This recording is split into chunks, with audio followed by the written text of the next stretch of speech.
Here we are again in Pensacola for the retrial of Paul John Hansen and Kent Hovind, also known as Dr. Dino. A retrial because their last trial ended in a hung jury. 11 jurors wanted to see them convicted and one did not. They're being charged with conspiracy, fraud, and contempt of court. And in the last few weeks, we've seen the Free Kent Hovind movement gain in momentum, in diversity, and sophistication.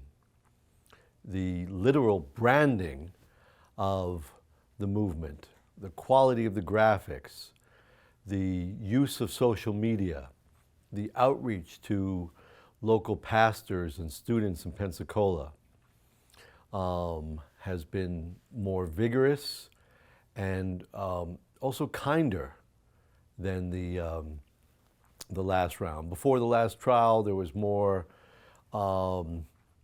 hate going on. There was more blatant attacks on the perceived enemies of Kent Hovind. The movement now has gained in sophistication. It's gentler and it's bigger, and it's attracting more people. We've got some superstars coming next week. We've got Wiley Drake, the Reverend Manning, Coach Dave, and others who themselves have a following. Conspiracy theorists love Kent Hovind. Devout creationists. I would also say that there's genuine sympathy for Kent Hovind. He's kind of a lovable character. But there's still been an undercurrent of explicit threats against the enemies. Some members of the Free Kent Hovind movement have been derisive, teasing, rather paranoid, and tensions have been building. There's some atheists and humanists in Pensacola that are concerned that support for Kent Hovind diminishes the importance of improving the school systems of the surrounding counties, particularly science education. The Free Kent Hovind movement has also been launching all kinds of legal pleas and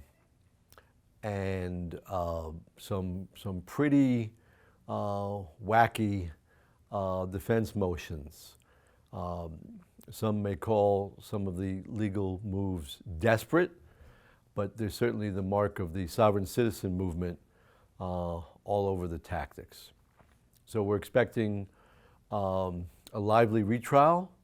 We're expecting some street theatrics, but ultimately what counts is what goes on in the courtroom. The jury, the defense, the prosecutors, and the judge. The attorneys and the judge are excellent and brilliant.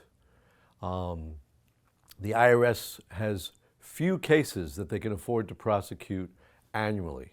Every case they are involved in becomes landmark. This is an important trial because there are religious issues, there are tax issues. Ultimately, Kent Hovind is guilty. The severity of the sentence may vary, but a guilty verdict will be returned, regardless of any degree of sympathy or what goes on in the streets of Pensacola.